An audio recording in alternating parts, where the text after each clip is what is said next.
Hello, hello! Ito na pala yung part 2 ng overnight namin sa isang beach dito sa Sipalay.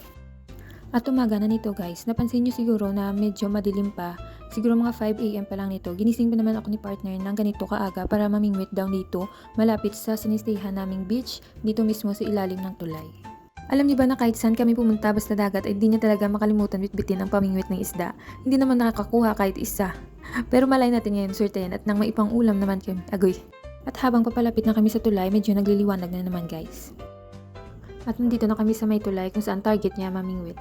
At alam niyo guys, mas maganda raw mamingwit pag umaga kasi tahimik pa raw yung paligid. Nagsimula na din agad siyang maghagis hila ng tali. Di ko kasi alam anong tawag sa Tagalog yan. Basta sa aming mga Ilonggo, tawag namin dyan is gunit.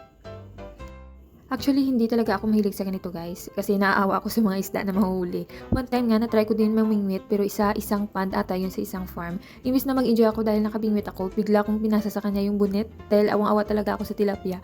Kaya yun, di ko na talaga siya ma-enjoy o makahiligan man lang. Kaya habang siya ay busy-busy dun sa kahahagis hila ng tali, ako naman itamang upulan dito sa gidli, naghihintay ng sigaw niya na meron na siyang nahuli. Agoy! And finally guys, meron na siyang nahuli. After ilang lipat namin ng pwesto, meron na din kumagat sa pain. Ang saya ko pa dyan guys ha. Ayan siya guys ho. Mukhang nag-i-enjoy pa ako dyan ha. Nakalimutan ko ata yung awa ko sa isda. Agoy. At yan na guys, may pasayaw-sayaw pa ang first. So nakahuli ba naman sa wakas? Agoy. Ito na siya guys. Ang laki na din pala nito at nakaramdam na ako ng awa nito guys. At dahil nakahuli na siya, bumalik na din kami sa room namin. Sumikat na din kasi yung araw at maghahanda pa kami ng umagahan namin. Ang sarap pala maglakad-lakad ng ganitong oras sa gilid ng dagat, no? Tapos ang tahimik pa talaga, tanging ingay lang ng dagat at ang ibon yung maririnig mo, ang payapa sa feeling. Nung pabalik na kami, marami-rami na din yung tao. Yung iba siguro mga taga dito rin lang. Yung iba yung kasabayan namin sa resort na kaninang umalis kami, walang gising ni isa man lang. And by the way guys, dito pala kami nakastay sa Steven and Pressy Beach Resort. Sa daming yung beach na tinawagan ko, ito lang yung may available pa dahil fully booked na lahat. At late na rin kasi ako nag-inquire, pero worth it siya guys, super. Kasi napakaganda dito, ang lapad, ang ganda ng mga rooms nila. Pwede din kayong mag-tent dito at mababait pa yung staff nila dito guys.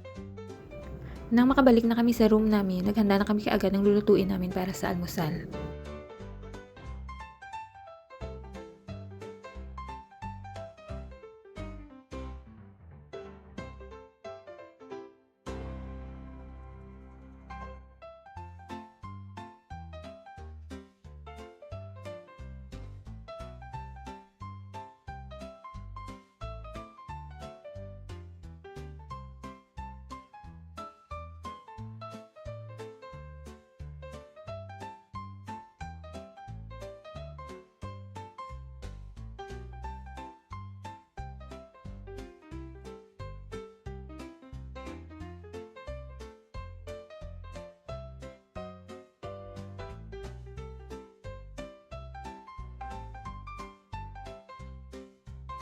Luto na yung ulam namin guys. Meron kaming danggit, itlog at pusit. Yung isda pala na nahuli namin, ginawang tinola ni partner.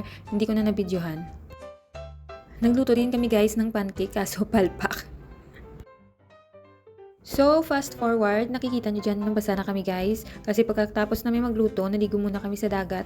Medyo kukulangin na kasi kami sa oras. Malapit na din magtanghali. 12 o'clock ata yung check out namin dyan sa resort.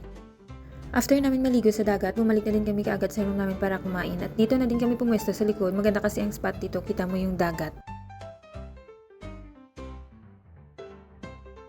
So, that's all for today's vlog. Thanks for watching! Kain tayo guys!